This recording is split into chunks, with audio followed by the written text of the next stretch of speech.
19:03, ahora sí, bienvenidos a Puntos de Vista. Gracias por acompañarnos en esta noche de 21 grados y mucho que hablar, muchísimas novedades políticas que ya vamos a desarrollar en un instante. Bienvenido. ¿Qué tal, Fer? ¿Cómo estás? ¿Qué tal, Diego? ¿Cómo te va? El saludo también para toda la gente que se va sumando. Gracias por la compañía del otro lado, aquí en Puntos de Vista. Como siempre, y decíamos, Diego, en estos últimos días ya, entre un gobierno que sale y otro que va entrando, hay más designaciones, más que ir comentando. Ya faltan realmente pocos cargos de los más importantes, podríamos decir, sí, ¿verdad? Ya perdí la cuenta de cuáles son los que faltan. En el gabinete creo que está faltando. Ya hay trabajo, creo que está niñez, agricultura falta. Sí, ¿verdad? Niñez ya está. Ah, sí, niñez así que está. hay varios. Gutiérrez. Se van llenando los cargos, así que vamos a hablar de eso. También la parte de los bancos también, el crédito agrícola también. Así que hay muchas novedades para hablar, pero queríamos arrancar contándoles un poco del clima, porque hay anuncio de tormentas, hay aviso de hecho, hay varias zonas del país donde ya aparentemente están con este fenómeno climático. Arrancamos hablando de los datos actuales en esta noche de cielo cubierto. 21 grados la temperatura del momento. Es así, un 84% de humedad, viento sur-sureste a 7 kilómetros por hora. Estamos viendo, se anunciaron lluvias, esto continúa para la noche y madrugada. Ocasionales lluvias y tormentas eléctricas es lo que menciona la Dirección de Meteorología, y temperaturas que irían descendiendo ya de 21 a 19 y entre 19 a 18 grados. Compartimos también el pronóstico extendido. Exactamente, y empezamos ya a mirar lo que va a pasar con el tiempo a partir del día de mañana. Hablamos de una mínima de 18 y una máxima de 26, también con tiempo inestable. Es así, el jueves 18 grados de mínima, 30 grados de máxima, cielo nublado, es lo que se pronostica para el día jueves. Para el día viernes, la mínima 19 y la máxima 32. Va a ser un viernes que se va a poner caluroso con el transcurso de las horas, pero arranca agradable con 19 grados y también anuncian precipitaciones para el día viernes, tiempo inestable. Continuaría de esta manera el sábado. Arrancamos ese día, el fin de semana, con tan solo 15 grados de mínima y 22 de máxima, la posibilidad incluso de tormentas eléctricas que continúa para ese día.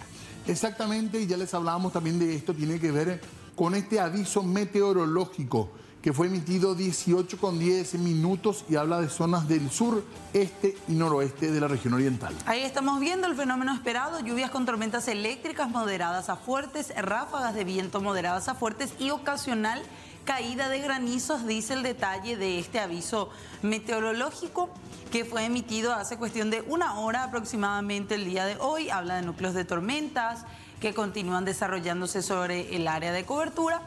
Y no se descarta la ocurrencia de fenómenos de tiempo severo de manera puntual en lo que resta de la tarde y las primeras horas de la noche de hoy, martes 8 de agosto. Ahí estamos viendo algunos departamentos que serían los afectados: Itapúa, Misiones, sur de Paraguarí, centro y sur de Alto Paraná, centro y sur de Ñembucú, norte y este de Amambay, además del este de Canindeyú.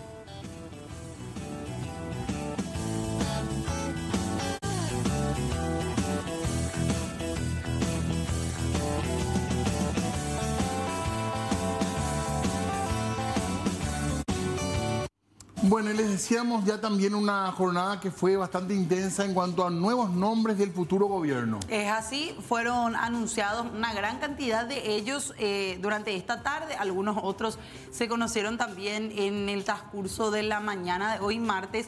Fíjense ustedes, estamos hablando de uno de los primeros designados por parte de Santiago Peña que se daba a conocer el día de hoy. Estamos hablando de Manuel Ochipinti, que se viene desempeñando como director del Banco Nacional de Fomento. Y va a quedar en el cargo. Era confirmado también entonces ya por Santiago Peña, uno de los nombramientos que se daban a conocer en la jornada de hoy. Entonces al frente del Banco Nacional de Fomento seguirá Ochipinti. Habla él después de su designación, escuchamos. Sobre todo ser sensibles un poco en el tema de las necesidades de los pequeños créditos, pequeña y mediana empresa, también sobre todo en el tema de la mujer.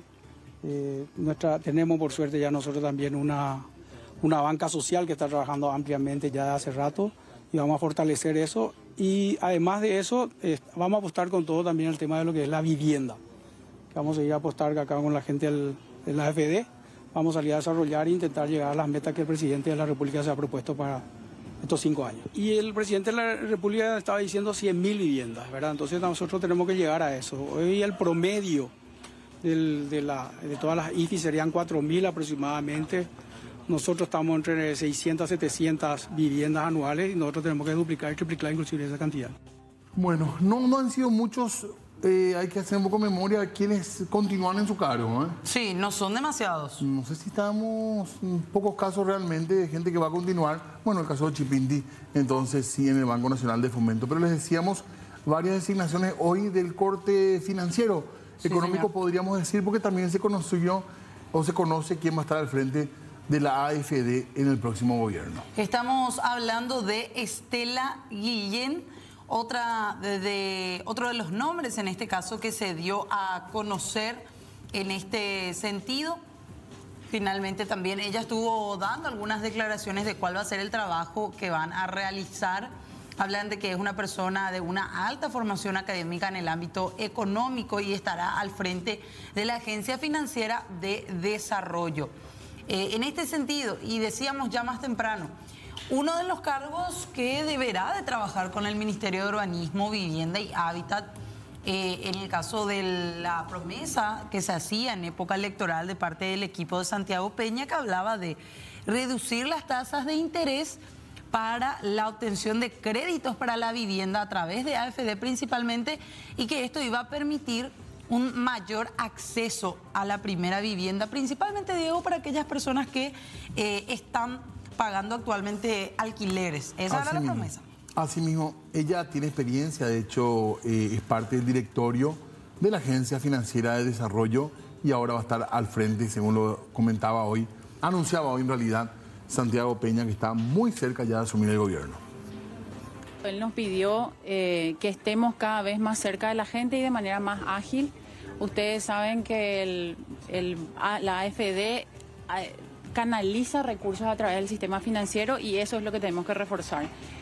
Reforzando todo lo que es programa de viviendas, pero también otras áreas como reforestación, eficiencia energética y también financiamiento de infraestructura, que hoy nuestra carta orgánica nos va a permitir. Así que tenemos varios desafíos y eso es lo que nos pidió el presidente. Dejar de pensar en las pymes, ¿verdad? O sea, tenemos que ser capaces de generar mayor acceso al financiamiento. Y hoy realmente el mercado financiero se encuentra en un momento muy particular, pero tenemos previsto bajar las tasas cuando el mercado también lo permita. Estamos viendo que las tasas están bajando y la AFD acompaña también eso. Por supuesto, cuando tenemos que salir a hacer frente a situaciones, nosotros tenemos un rol contracíclico.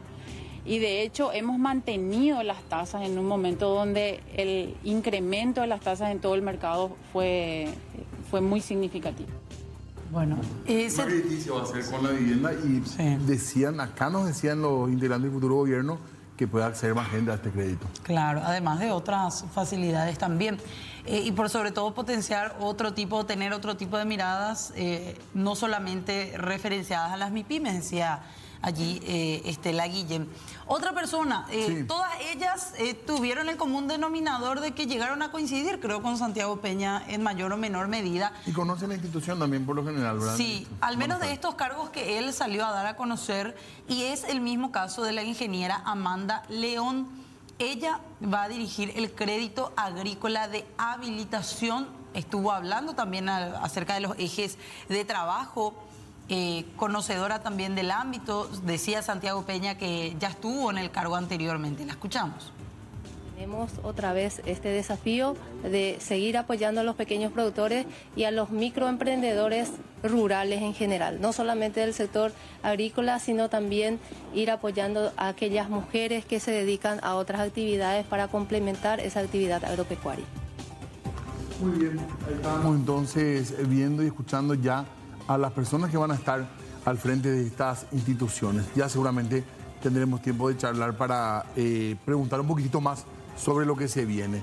Y hoy vamos a hablar, ojo que vamos a hablar mucho del tema del dinero público en esta noche. Es así, además también de otro cargo, sí, que no nos olvidamos, antes de esta serie de direcciones y de lugares en donde también el presidente de la República tiene que hacer sus designaciones. También tenemos otro nombre más aquí en la carpeta para pegar a nuestro álbum de figuras. Exactamente, vamos completando. No mencionamos lo de niñez. Y por eso... Ahí está, Walter Gutiérrez, era eso. Bueno, y Walter Gutiérrez, que también es de la institución, sí, con señor. experiencia en la institución. Sí, señor. Aquí estamos teniendo, pegamos nomás ya, Iván, la figura de Walter Gutiérrez, que era dado a conocer hoy poco antes del mediodía como nuevo ministro de la Niñez y Adolescencia. Así que funcionario de la misma institución también, tiene un doctorado, es anteriormente. abogado, contando un poco de su currículum, tiene experiencia en la administración también ya. Así que bueno, ojalá que sea también un tema tan sensible y tan importante, ojalá que tenga una buena gestión. Entonces, el futuro ministro de la Niñez, Walter Gutiérrez, que será el titular entonces del Ministerio de la Niñez y Adolescencia. Ahí estamos ya completando de a poquito nuestro álbum de figuras. En este caso, con una serie de personas que ya andábamos recorriendo, viendo, mostrando un poco. Nuestro álbum, ¿eh? Sí, está bastante gordito, podemos decir. Sí, le queda un poco, algunos espacios le quedan todavía, pero ahí tenemos que parar un poquitito. Es así. Paramos acá, ¿te parece, Diego? Con unas designaciones de hace unas semanas. Exactamente. Porque queremos saludar a uno de ellos. Su figura ya fue también colocada acá. ¿El ingeniero Sosa no vino todavía? No, todavía, deuda pendiente. Vamos a ponerle en la lista negra, la vamos a poner. No, sí, nos está fallando. Pero están en comunicación con él, dice. Sí. Así que lo esperamos. Además es de la casa. Vamos a insistirle, sí. No. Sí, cierto. Él es una de las figuras que se mantiene. Así mismo. Dentro de la continúa. Muy bien. Bueno, y en instante vamos a estar con otras designaciones más que se confirmaron. No nos olvidamos, hay más, evidentemente. Hoy fueron varios los designados. Entre ellos, como decíamos, figuras que van apareciendo, pero que ya estuvieron en este gobierno que va saliendo. Asimismo, ya justamente vamos a hablar un poco del BCP también, porque estamos con quien va a ser el presidente de la institución. Es así, Carlos Carvalho, ¿qué tal? Bienvenido. Muchas gracias por la invitación. Buenas noches, Diego, Fernanda, a órdenes. Muchas gracias por estar. Por favor. Del sector privado ahora un tiempito, pero con experiencia ya en lo público también, ¿verdad? Sí. En realidad yo creo que un poco si empiezo a relatar por los lugares donde estuve, eso probablemente va a conspirar un poco contra mí, voy a relatar un poco la edad que tengo, pero yo creo que ya la imagen es suficiente para darse cuenta, digamos que muy joven no soy, pero sí, estuve ya en el sector público, digamos, estuve en el propio Banco Central en el pasado, sector privado últimamente, también en su momento estuve 15 años en organismos internacionales fuera del país, también en el Ministerio de Hacienda, en un pasado bastante lejano. Así que yo creo que ahí... ¿Y cuál es el desafío hoy del BCP o del BCP más importante? Yo creo que el primer desafío del BCP es seguir haciendo las cosas bien.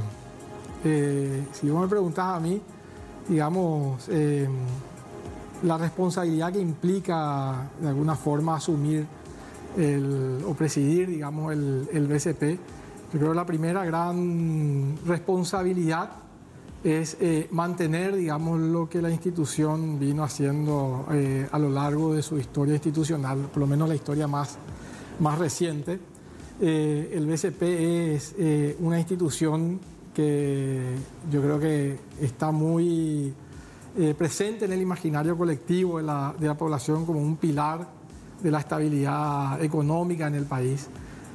Como una institución clave, digamos, para sentar las bases para un desarrollo socioeconómico, digamos, en el futuro.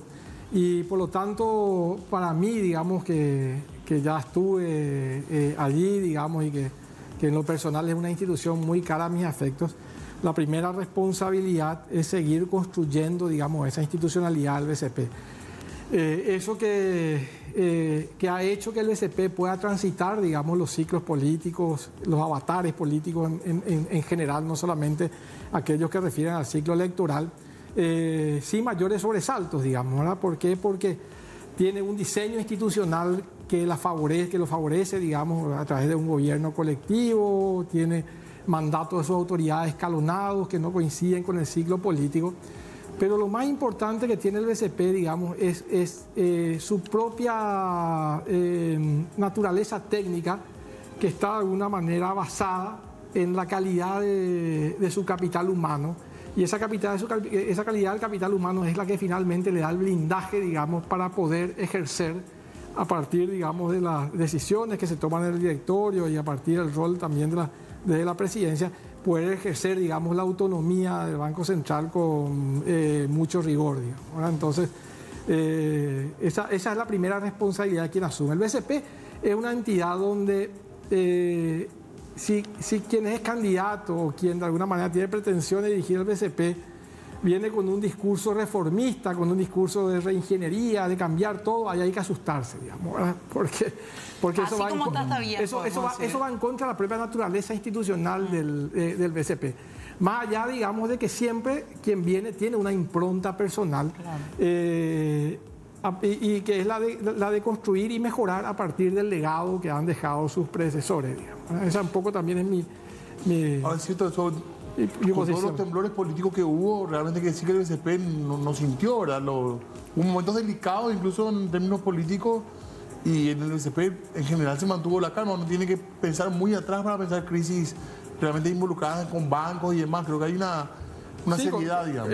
No, correcto. Inclusive cuando existieron esas crisis, digamos, bueno, en el pasado lejano, digamos, esas crisis fueron resueltas con los instrumentos que se tenían a disposición. Pero hoy en día nosotros tenemos, digamos, todo un herramental, toda una normativa, digamos, tanto lo que tiene que ver con la institucional del BCP, su carta orgánica, como las normativas, digamos, que regulan el funcionamiento del sistema financiero, que han permitido que, aliado a esa fortaleza institucional del BCP que mencionábamos anteriormente, eventuales crisis, digamos, que pudieron haber ocurrido en el sistema financiero puedan haber sido resueltas sin generar, digamos, mayores sobresaltos, digamos, ¿verdad? O sea, el BCP y el sistema financiero pudieron, en los eventos que ocurrieron, absorber, digamos, la propia crisis y no afectar en general ni la credibilidad del Banco Central, ni la credibilidad del sistema financiero y mucho menos el ahorro de los paraguayos. Eso tiene que ver básicamente también con esa construcción institucional que estábamos diciendo anteriormente. Ahora, en los últimos tiempos uno habla del Banco Central y la gente lo asocia directamente con los índices de inflación, más todavía en estos últimos meses particularmente. ¿Cómo ve el tema de la inflación en el Paraguay? Bueno, ese es uno de los mandatos que la sociedad le ha conferido al Banco Central, digamos, sí, ¿verdad? Que está muy claro en su normativa, en su carta orgánica. El Banco Central tiene la responsabilidad de ofrecerle a la sociedad, como bien público, digamos, una inflación baja y estable. Eso lo dice, digamos, su carta orgánica, y por lo tanto ese es uno de sus... ese debe ser uno de sus focos prioritarios. Y yo creo, así como decía anteriormente, digamos, tal vez en términos de relato y de relato de la historia de la construcción institucional del BCP, hablábamos, digamos, de eso que hoy en día se denomina la fortaleza institucional, y eso se puede evaluar, digamos, a partir del desempeño también. ¿Por qué? Porque uno mide también esa fortaleza a partir de los resultados. Y nuestro país es un país que se ha caracterizado, digamos, por haber logrado mantener una estabilidad macroeconómica. Esa estabilidad macroeconómica se mide en parte, digamos, también por la dinámica de los precios, de la inflación, digamos, ¿verdad? Entonces el BCP ha logrado, digamos, a lo largo del tiempo mantener una inflación realmente baja y estable. Y lo ha logrado mantener en momentos incluso de complejidad regional. O sea, nosotros tenemos países que han pasado por crisis económicas relevantes aquí muy cerca, y también, digamos, cuando las condiciones del resto del mundo no han sido las más favorables. ¿Y por qué el BCP ha logrado eso? Primero porque en nuestro país se ha construido, digamos, una libertad económica importante que ha hecho que nuestra economía tenga una resiliencia y se pueda recuperar, digamos, de eventos negativos. Pero también porque el BCP, basado, digamos, en esa fortaleza institucional, logró construir instrumentos, digamos, que han sido muy eficaces en lograr los objetivos, digamos, de mantener una inflación baja y estable. Eso lo podemos ver a lo largo de la historia. Y con respecto a algo que siempre es polémico y que para mí uno de los puntos que descrédito del BCP en la consideración ciudadana es el tema de la información sobre los índices de precio del consumidor. ¿Debería ser otra institución la que mida esto? Esa es una discusión frecuente y creo que es bueno que esas cosas se discutan también, claro, digamos, a nivel de la sociedad. Pero yo lo que podría responder, digamos, para de alguna forma contraponer, digamos, ese punto de vista, es que el BCP, digamos, es una institución con un perfil técnico realmente muy elevado. La gente que trabaja en el BCP son funcionarios técnicos que se han formado en las mejores universidades del mundo, que tienen un rigor, digamos, en el ejercicio de sus funciones muy elevado. Y que mantienen una independencia técnica. Eso es lo que ha hecho finalmente grande al BCP. O sea, que su plana técnica mantiene una independencia técnica, digamos, más allá de incluso de las decisiones que pueda eventualmente tomar su propio directorio. Entonces, a lo que voy nomás ahí, Diego, es que el cálculo, digamos, del índice de precios en el BCP no solamente está sostenido en ese rigor técnico que se ha ejercido a lo largo del tiempo, sino que es un índice que hoy en día está auditado a nivel internacional. Digamos, acá de alguna forma nosotros tenemos una serie de organismos internacionales que frecuentemente evalúan, digamos, la consistencia del indicador. Pero además de eso, digamos, la forma de cálculo y su capacidad, digamos, de entregar información adecuada se da también en un contexto internacional. Se utilizan los mejores estándares internacionales. Dicho esto,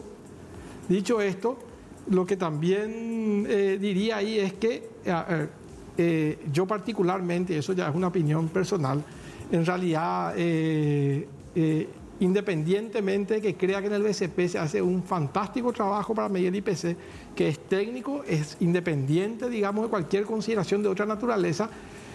Si en algún momento se decide, digamos, que eso vaya a alguna institución, digamos, que puede ser el Instituto de Estadística, que también se ha fortalecido mucho en los últimos tiempos y entrega, digamos, también estadísticas de calidad a la sociedad, no tengo problema. Lo único que diría ahí, y que yo pondría, digamos, como una condición, ni siquiera, digamos, como presidente del BCP, sino que como un economista que cree que las estadísticas deben tener criterios muy altos, es que se garantice, digamos, la calidad del indicador como hoy en día se...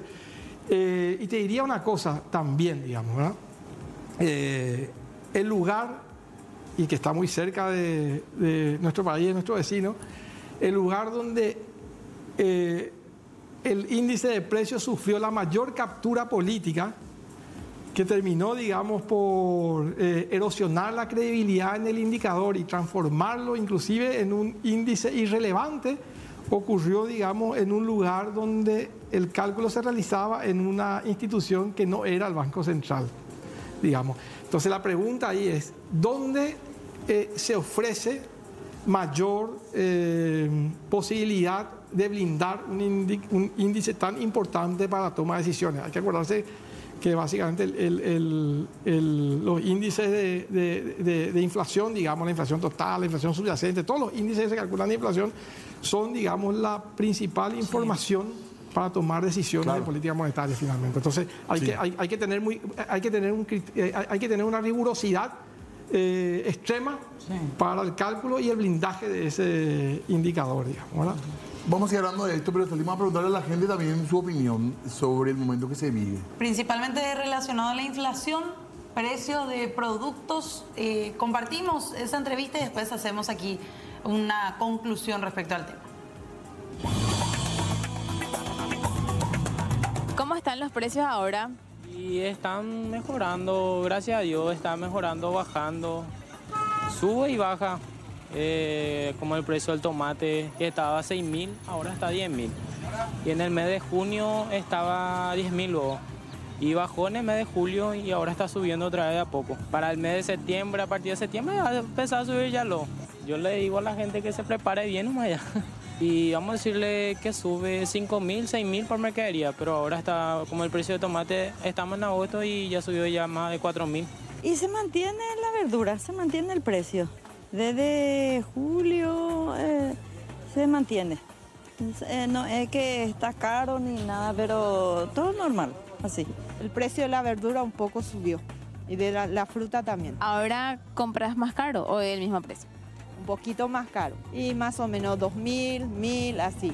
Pero eso suma. ¿Y casi siempre venís a hacer tus compras acá? Sí, porque yo tengo mis hijos que están estudiando acá, entonces me conviene a venir al mercado porque para ir a comprar al súper me sale muchísimo más caro. Y siempre se mantuvo así, de donde yo compro, siempre como ahora las leches, lo que subió un poco, pero un milímetro más lo que subió, seguro que ya sube, ya aguanta por azul. Entonces, ¿no subió tanto para vos el precio? No tanto, no tanto. Yo estoy así bien porque... Siempre la gente se queja mucho, ¿verdad? Pero quejándonos unos a otros no conseguimos nada.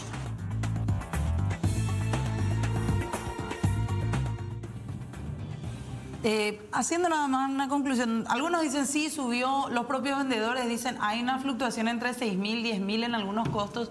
¿Cómo se explica esta inflación cero de estos últimos meses del BCP? Sí, lo que pasa es que la inflación en realidad, que es básicamente la dinámica del índice del IPC, digamos, el índice de precios al consumidor.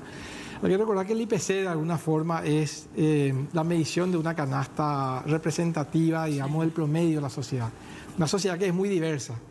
Entonces el IPC finalmente es un índice que de alguna manera captura la canasta de consumo de todos y de nadie. O sea, muy amplio también, parece una contradicción, digamos, pero es así, o sea, porque así es de alguna manera como se captura y de alguna forma lo que hay que hacer es tener información relevante de la sociedad en su conjunto, digamos. Ahora, cada persona siente, digamos, en su canasta de consumo de una forma diferente la dinámica de los precios. Por ejemplo, las personas de menores ingresos, probablemente donde una mayor parte de sus ingresos está asignada, digamos, a alimentos, probablemente haya sufrido bastante en los últimos tiempos, porque una buena parte de la dinámica inflacionaria que tuvimos en el post-pandemia refiere básicamente a un aumento muy fuerte, digamos, en el precio de los alimentos y en el precio de los combustibles. Entonces, las personas que utilizan el transporte público y que utilizan además y que consumen una buena parte de sus ingresos en alimentos, probablemente perciban que el IPC no les es representativo, digamos, ¿verdad? Por eso, pero bueno, eso es lo que sucede muchas veces, digamos, cuando preguntamos así individualmente a cada persona, porque cada persona siente diferente, digamos, el aumento de precio, porque finalmente el IPC está compuesto por una cantidad importante, digamos, de precios de la economía, y algunos caen, otros aumentan mucho, etcétera. Entonces, en promedio, el IPC captura de alguna manera una canasta de consumo promedio de la sociedad, digamos, ¿verdad? Y sí, en los últimos 3 meses hemos tenido una dinámica de la inflación bastante decreciente, o sea, que está convergiendo a un nivel deseado, que es la meta del Banco Central. Tuvimos 2 meses de inflación cero y en el medio inclusive una deflación, que es inflación negativa, digamos. Pero eso también puede ser explicado por 2 fenómenos. Uno, por el efecto de la política monetaria, un poco lo que decíamos anteriormente, o sea, la eficacia de la política monetaria en su rol de combatir la inflación. Y que ha impactado, digamos, probablemente en ese comportamiento también, después de haber tenido una inflación muy alta saliendo de la pandemia. Pero también un poco está operando un efecto que los economistas llamamos efecto base, digamos, efecto estadístico. Pues si ustedes recuerdan, en este mismo periodo del año anterior nosotros teníamos inflaciones que superaban los 2 dígitos, ¿verdad? Más de 11%, etcétera. Entonces, al medir, digamos, la inflación de este año comparada con la inflación del mismo mes del año pasado, probablemente el comportamiento sea, digamos, cero, etcétera. Pues también está operando un efecto estadístico. Claro. Entonces, son las 2 cosas, digamos, ¿verdad? Efecto del impacto de una política monetaria que tuvo su objetivo en bajar la inflación y fue eficaz. y también un efecto de base estadístico que está operando en este periodo. Claro, en comparación al año pasado estamos un poco menos mal. Podemos decir Estamos mejorando, en términos inflacionarios, claramente estamos mejorando. Doctor, le agradecemos mucho su tiempo. Hay muchísimo que charlar todavía, ¿verdad? Pero que sea otra oportunidad y que sea con éxito realmente la función en el BCP. Muchísimas gracias, Diego, Fernanda. Yo estoy a las órdenes cuando ustedes necesiten acá y bueno, lo que quieran finalmente comunicar. Ustedes son el canal del vehículo, digamos, de comunicación con la sociedad. Estoy a las órdenes para eso. Acá preguntan su club, doctor. Olimpia, ¿verdad? Además del BCP... Muy fanático, me dijeron. Olimpia ocupa un lugar profundo en mi corazón. Y tenemos muchísima fe, además. Y tenista frustrado también, doctor, ¿verdad? O digo mal, frustrado. Eso frustrado sonó un poco violento. Pero tenista con esperanza, diría yo. Ahí está. A partir de ahora ya no vuelve el doctor Carballo al programa. No empecé ese mal paso. Sí. Gracias. Bueno, gracias. Muchas gracias, Diego. Muchas gracias, Fernando. Bueno, hacemos pausa, ¿sí? Ya venimos.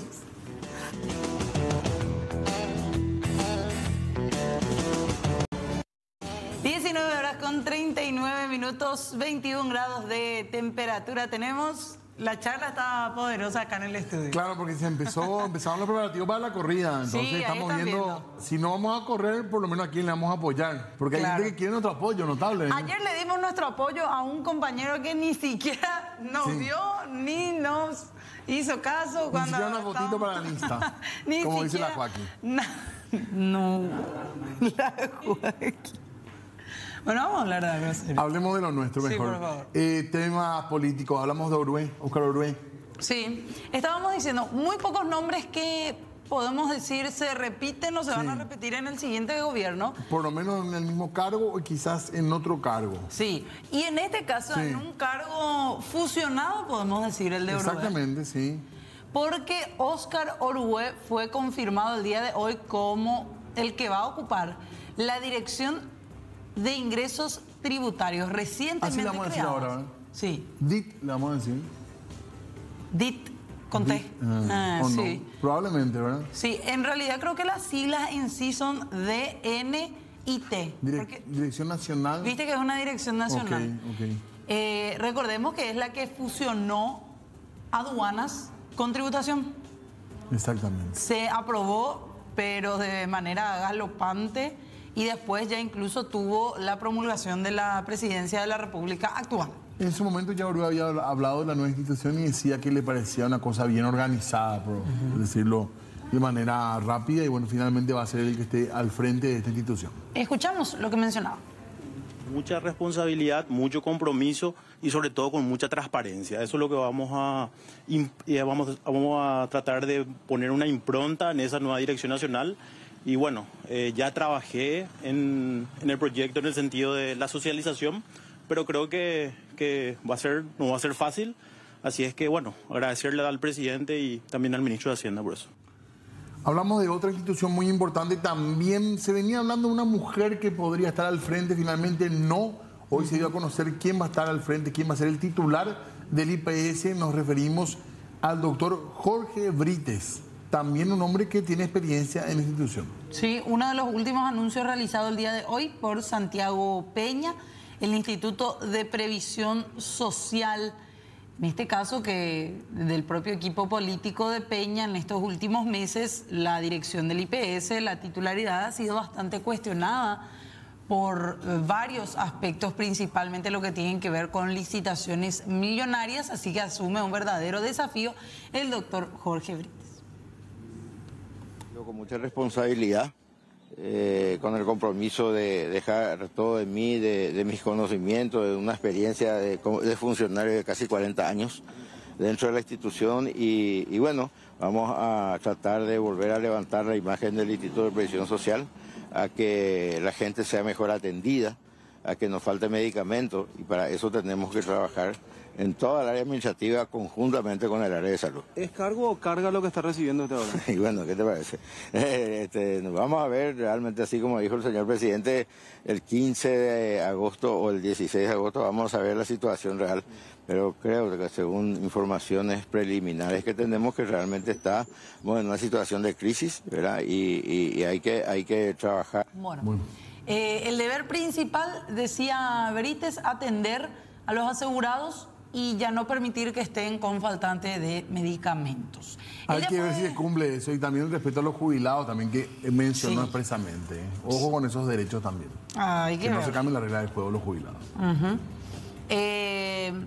Además de eso, y para cerrar nada más, el próximo titular del IPS ya fue consejero de la previsional, sí, entre el 2013 al 2018. ¿Hay más designaciones? ¿Día de designaciones? Así mismo, tenemos que hablar de esa. Pero hacemos la pausa primero. Sí, señor. Ya venimos.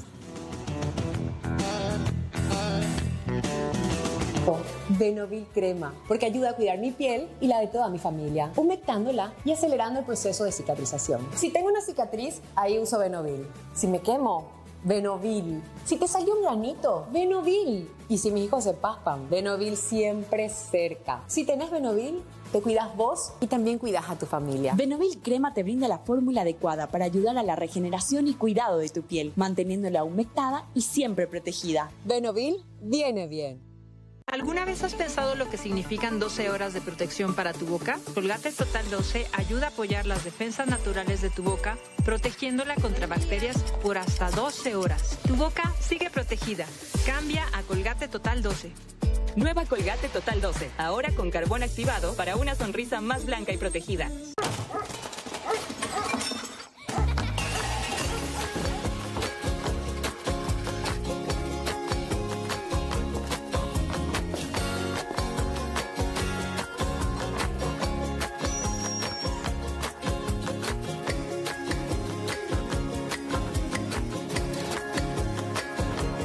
Cambia el estrés por Dormiflora, porque lo natural es relajarse. De venta libre en farmacias. Si los síntomas persisten, consulte a su médico. ¿Qué hace que un lomito con papas se convierta en un lomito con papas a la española y una pinta buenísima? Hace que tus comidas suban de nivel con Hellmann's Casera. Una receta más cremosa, más blanca, más suave. Gourmetiza tus comidas con Hellmann's Casera. ¿Te imaginas todo el poder antioxidante de estos arándanos en un solo comprimido? Te presentamos Blue King, el antioxidante potente y natural extraído de las mejores cosechas de arándanos. Es ideal porque tiene alto poder antioxidante. Con su contenido de vitamina C, refuerza el sistema inmunológico, protege el corazón, mejora la actividad metabólica.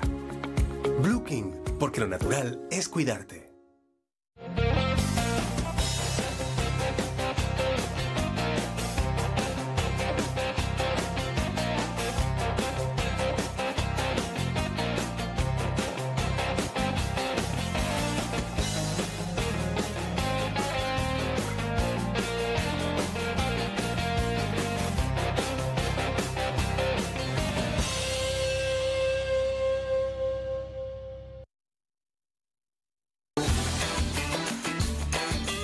Para alguien como yo, que cuida mucho su imagen, el cabello es muy importante. Por eso tomo Multicistin. Además, no me quita tiempo. Con 2 comprimidos al día puedo estar tranquila. Y eso me brinda la seguridad que necesito para afrontar mi día a día.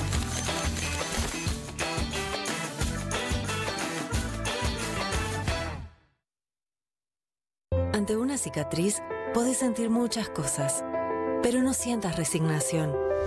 Con Cicatricure Gel podés mejorar su textura, tamaño y color. Hasta se puede desvanecer.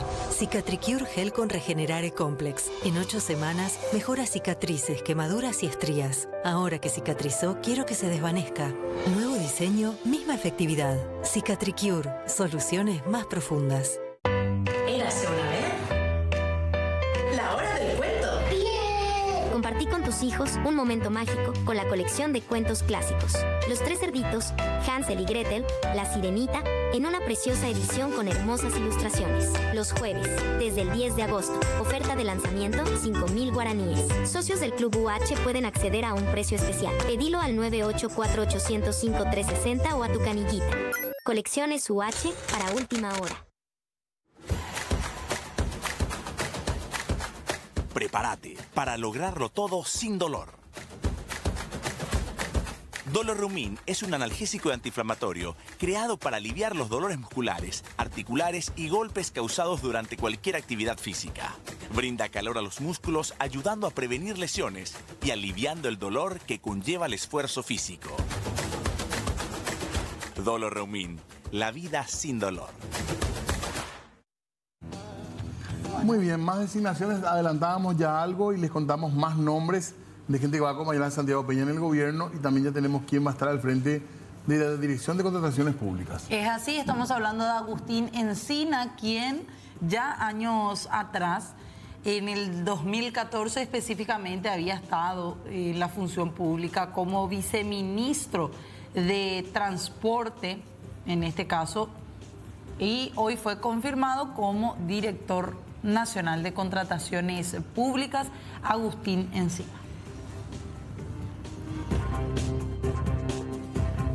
Y hay otro nombre también, estamos hablando de la ESAP. Se rumoreaba también que se podría dar un recutú ahí, pero no. Aparece un concejal de Asunción. Luis Fernando Bernal. Así es. Hizo campaña como Luífer, es concejal de Asunción y va a estar al frente de la ESAP. Fue bastante controversial en su momento su paso de Colorado a Ñeteté, Sí, o Fuerza exactamente. Republicana al cartismo. Fue muy comentado en su momento, era Sí. muy cercano al gobierno de Mario Abdo y se cambió de carpa. Sí, hubo críticas de por medio, aparentemente un conflicto interno, incluso dentro del movimiento en plena campaña electoral en Sí. aquel entonces, cuando Luis Fernando Bernal decía que por ciertas desavenencias que había tenido dentro del equipo de Mario Abdo Benítez, decidía dejar ese lugar, y unos días después ya se confirmaba oficialmente su paso a Honor Colorado. De esta manera, él va a estar al frente de la ESAP. Destacaba Santiago Peña su experiencia, decía, al ser concejal de Asunción, por las cuestiones también relacionadas al agua en la capital, que sabemos que Sí, no es, los problemas que hay. sí, de las mejores. Y también el tema de la rotura de calles. Así que bueno, ojalá que haya un trabajo coordinado realmente. ¿Qué experiencia tiene él? No tiene realmente experiencia en este tipo de situaciones. No, por eso destacaba solamente el hecho de que haya sido concejal de Santiago Peña. Escuchamos lo que decía Luis Fernando Bernal. Bueno, en primer lugar es llegar al 100% de alcantarillado sanitario en el área metropolitana, entiéndase entre Asunción y varios distritos del área metropolitana. Hoy en día la SAP tiene una cobertura de toda la población que consume agua potable del 34%, es decir, nosotros llegamos al 34% del público que consume, de los ciudadanos que consumen agua potable. Por supuesto que también queremos crecer más, pero siempre de manera responsable, porque hoy tenemos usuarios a quien también debemos atender, nuestros usuarios que también demandan el alcantarillado sanitario, agua 24 horas, que no escasee más el agua en el verano o en época de sequía. Entonces, también para ello debemos hacer mucha inversión en cuanto a tecnología y por supuesto que también atender a las clases más vulnerables, porque sabemos de que también hay un porcentaje importante de aguas no contabilizadas por parte de la SAP, que lastimosamente hoy en día sufrimos nosotros como institución muchas conexiones clandestinas. Todo ello, por supuesto que también vamos a regularizar, vamos a proceder a reordenar y organizar la casa en ese sentido, sin dejar de lado que también hay un sector vulnerable que no puede pagar la tarifa de la SAP, pero también tenemos los resortes legales para ello con la tarifa subsidiada, que trabajando mancomunadamente con el Ministerio de Desarrollo Social, estamos seguros que vamos a poder. Pero no saben si regresarán a casa.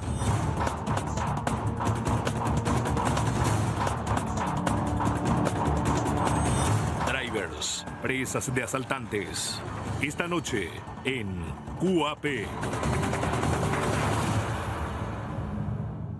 Bueno, muy bien, atentos a esto entonces, que se viene el tema actual también de seguridad. En instantes viene QAP, todo el equipo que ya está presto, listo.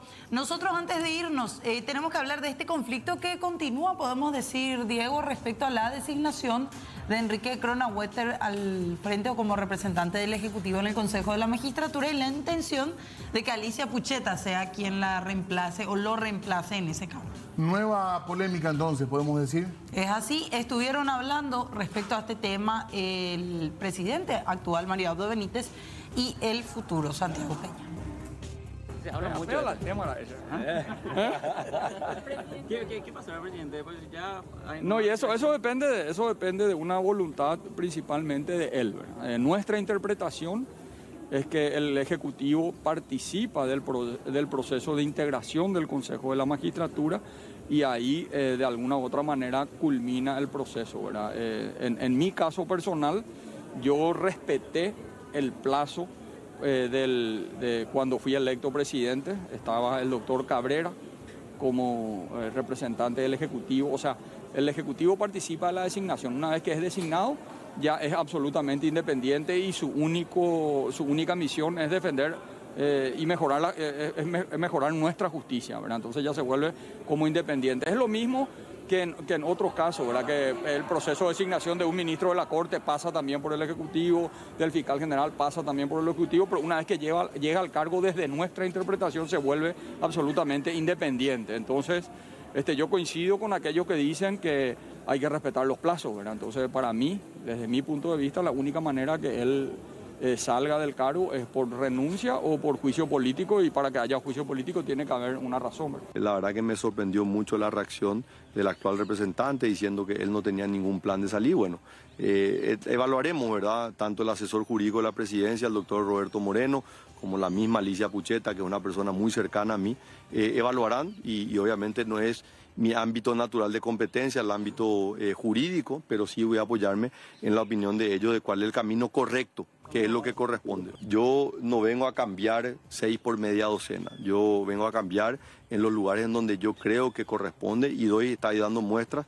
Hace un rato le pedí al actual presidente de Fomento que continúe en su cargo, le estoy pidiendo al actual viceministro de Tributación que continúe y llevándolo a un cargo todavía más importante. O sea, yo no tengo problema, pero en el caso del Consejo, yo claramente tengo una preferencia por una persona que goza de mi confianza, con la cual he trabajado y creo que tiene una conducta a lo largo de su vida, décadas al servicio y con una conducta intachable como lo es la doctora Alicia Pucheta. ¿Se puede recurrir a la ética?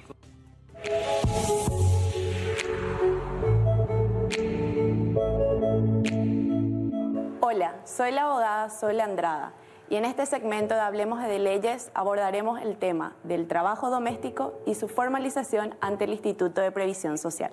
¿Sabías que el jardinero, la cocinera, la niñera y otros trabajadores que prestan servicios en tu domicilio son trabajadores domésticos y tienen que estar inscritos en el Instituto de Previsión Social? En la siguiente placa te mostramos cómo formalizarte ante el IPS si sos empleador.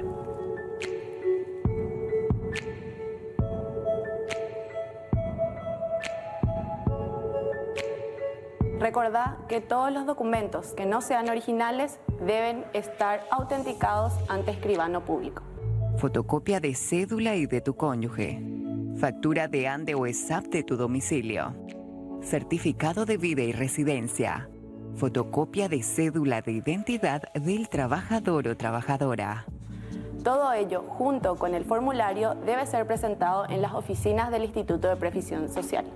Luego de ello, debemos llenar un segundo formulario para tener nuestro usuario y nuestra contraseña del sistema REI. Una vez concluido este procedimiento, recordá que todos los meses debes llenar tu planilla, descargar del sistema REI y abonar el aporte correspondiente de acuerdo a la ley.